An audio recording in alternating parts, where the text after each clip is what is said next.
Isang magandang hapon sa ating pong mga kababayan.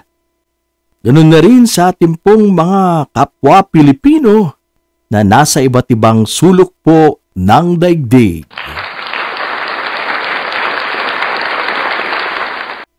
Gusto ko pong i-shoutout ang mga nanonood po, nakikinig sa atin pong mga videos. Maraming pong salamat sa inyong pagsuporta sa atin pong mumunting channel. Gusto ko pong bigyan ng reaksyon ang latest na SONA ng Pangulong Bongbong Marcos, ang State of the Nation Address, mga kababayan. Halo-halo po ang reaksyon ng kapwa po natin mga Pilipino. Yung iba po, abay masayang-masaya, yung pong talagang pro-admin mga kababayan, masaya po sila sa napakinggan po nating pag-address ng Pangulo sa mga Pilipino para po mag-report. Yung iba po ay hindi po nakontento mga kababayan. At ang mga DDS po naman, abay never po yan na magiging masaya sa sinasabi po ng Pangulo. Lagi pong oppose po yung mga yan. Lagi pong kontra. Lagi pong negative ang binabato ng mga DDS. Wala ka pong marinig sa kanila na positive po tungkol po sa ating administrasyon, lalo na po ang sa Pangulo.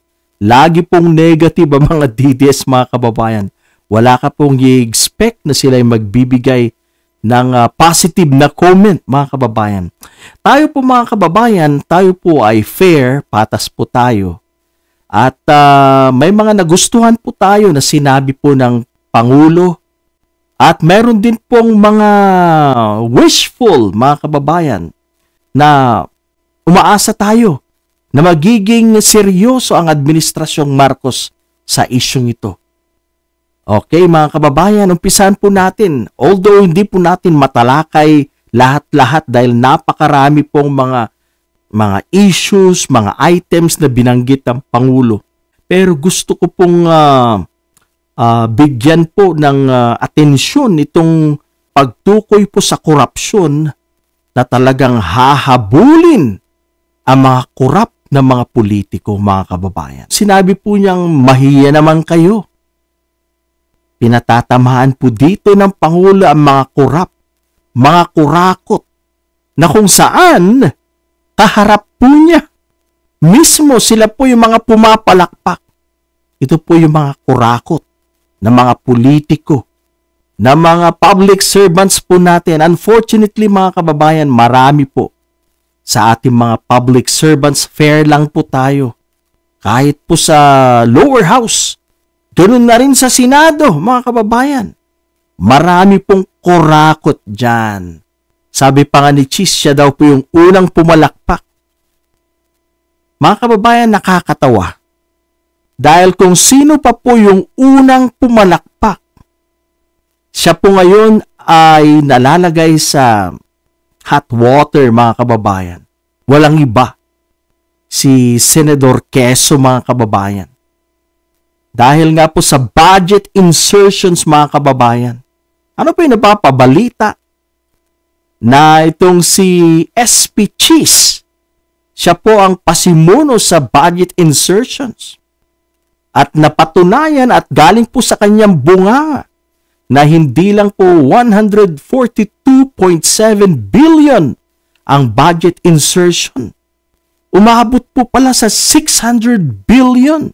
Ibig sabihin, mga kababayan, hindi lang po sa Senado, even sa lower house. Kaya mga kababayan, pare-pareho po itong mga ito. Ang lalaki po ng kanilang mga kickbacks, mga pork barrel, mga kababayan. Pera ng taong bayan. At ito po ay nakakagalit sapagkat ang laki po ng sira. Sira po na pinsala, dala po ng mga bagyo, mga kalamidad sa ating bayan. Marami po yung mga dapat pong pagtuunan ng ating gobyerno pero kinakain po ng mga politiko ang pera. Hindi ko naman nilalahat. Pero marami po sa ating mga politicians na hindi pa po nagbabago. Hanggang ngayon mga kababayan, andyan pa rin ang pangungurakot. Kaya, shame on you sa mga politikong kurakot, mga kurap. Sila po yung mga pumalakpak. Nung sinabing, mahiya naman kayo, yan po ang sinabi ng Pangulo. Sila po yung pumalakpak. That is mockery, mga kababayan. Makakapal, mga kababayan.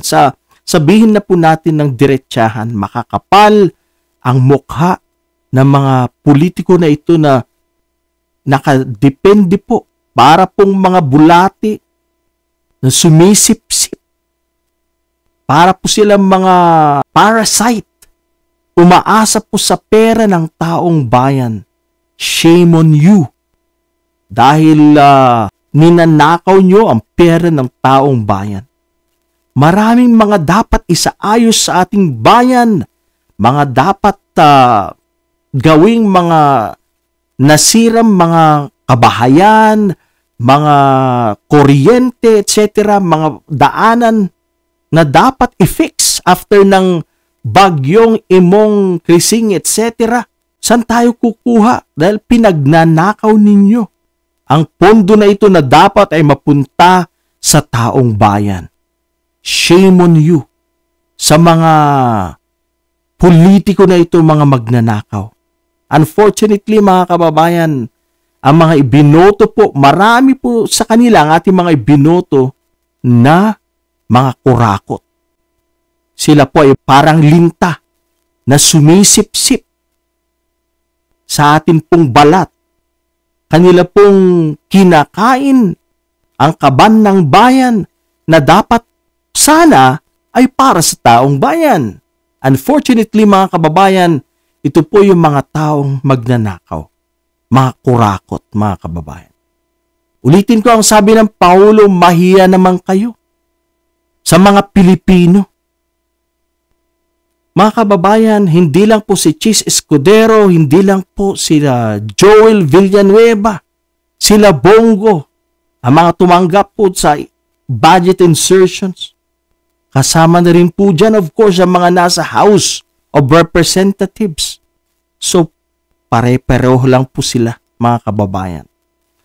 Sana, talagang maging seryoso ang administrasyon at panagutin. Habulin po yung mga magnanakaw sa gobyerno. Dapat hindi lang sana hanggang salita ang administrasyon. Dapat gayahin ang administrasyon ni Pinoy na talagang idinimanda, ikinulong yung pong mga kurakot. Ganun, hindi lang puro investigasyon, dapat may accountability at meron pong dapat makulong. Yan. Yan po ang isa sa mga issue na nabanggit po ng Pangulo, ang issue po. Lalo na po sa mga flood controls, corruption, ito po yung paborito ng mga politiko. Dahil may pera po, madali pong magkapera sa flood control na yan. Kaya napakalala ng corruption sa ating bayan. Tayo po'y saludo sa Pangulo sa banda po ng PhilHealth. Alam ko po na marami po tayo mga kababayan na naghihirap kung saan po kukuha ng pera pang hospitalisasyon or pambayad ng dialysis, etc., etc. Hindi po nila afford, mga kababayan.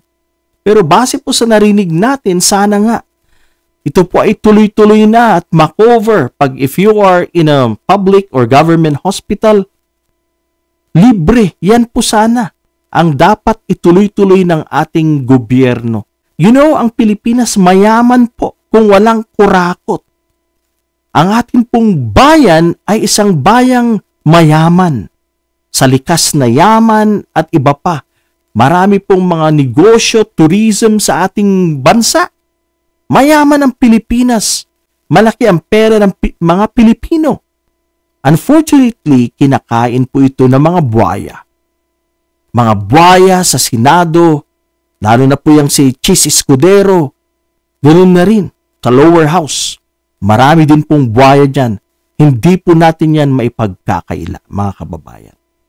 Kaya sana ituloy-tuloy ng Administrasyong Marcos.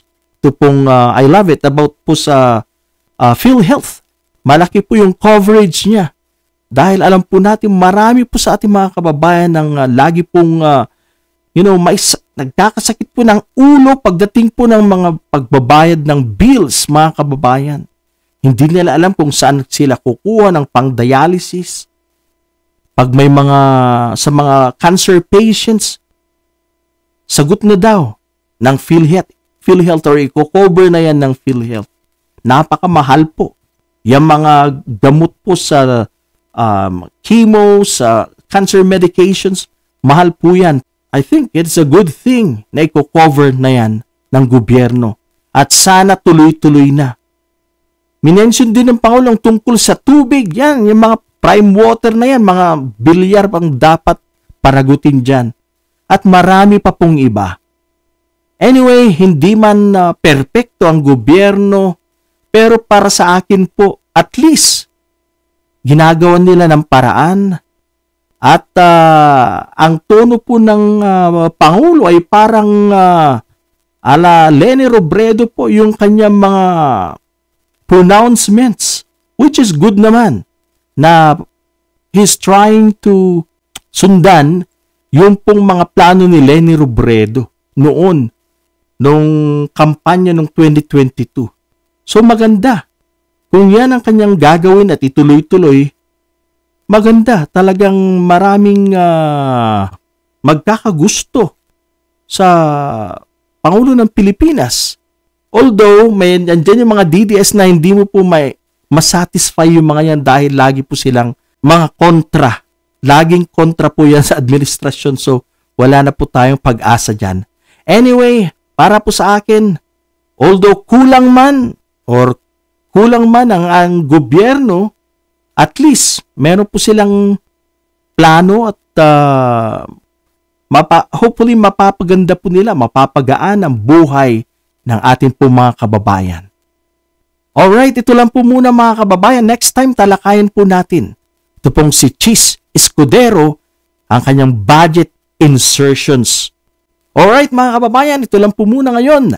Maraming salamat sa inyong panunood sa ating maikling talakayan.